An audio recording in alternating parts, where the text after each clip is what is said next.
Hello friends, welcome back to channel. నేను ఈరోజు వీడియోలో అందరికీ యూజ్ అయ్యే కొన్ని టిప్స్ అయితే షేర్ చేస్తున్నాను. ప్లీజ్ ఈ వీడియోని స్కిప్ చేయకుండా లాస్ట్ వరకు చూడండి. ఆ టిప్స్ ఏమోని చూద్దాము. టిప్ నెంబర్ 1, మనము లిప్స్టిక్ అప్లై చేసుకుంటాం కదా, కొద్దిసేపు లిప్స్టిక్ అనేది ఉండదు పెదాలపైన. పిల్లలకు కూడా అంతే. ఏదైనా డ్యాన్స్ కాంపిటీషన్ ఉన్నప్పుడు లేకపోతే పండుగల టైంలో మనము లైట్గా లిప్స్టిక్ అనేది అప్లై చేస్తాం కదా, కొద్దిసేపటికి లిప్స్టిక్ అనేది ఉండదు. ఆ టైంలో మీరు ఏం చేయాలి అంటే, పెదాలకు లిప్స్టిక్ అప్లై చేసిన తక్షణము కొద్దిగా టాల్కమ్ పౌడరు, మీరు యూజ్ చేసే టాల్కమ్ పౌడరు కొంచెం అప్లై చేయండి.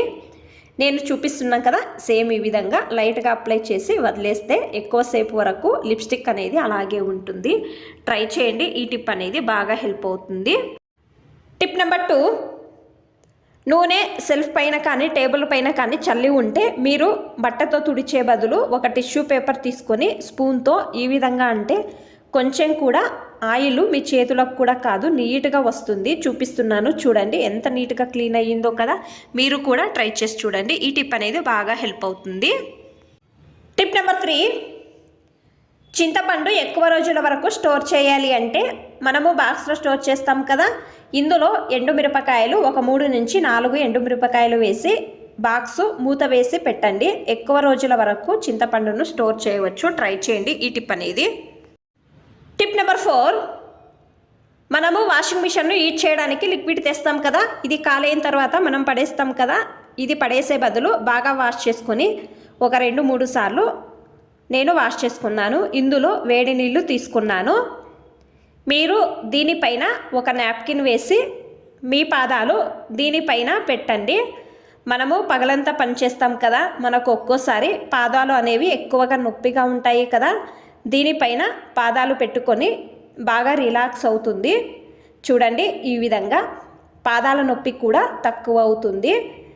హాట్ వాటర్ బాక్స్ లేనప్పుడు ఈ విధంగా ట్రై చేయవచ్చు. ఈ టిప్ అనేది బాగా హెల్ప్ అవుతుంది.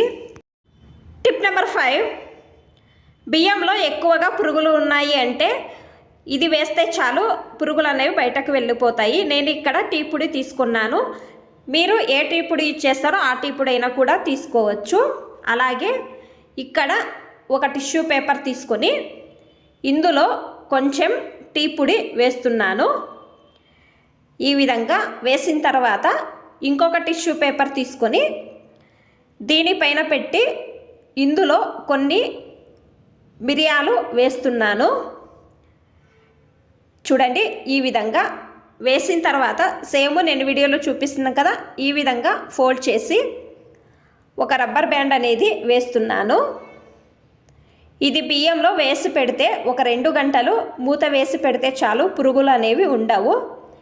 నేను మీకు కొన్ని బియ్యం మాత్రమే చూపిస్తున్నాను. చూడండి పురుగులు అన్నీ కూడా పైకి వస్తున్నాయి కదా, ఈ పురుగులు అన్నీ కూడా బయటకు వెళ్ళిపోతాయి. ఈ టిప్ అనేది ట్రై చేయండి, బాగా హెల్ప్ అవుతుంది.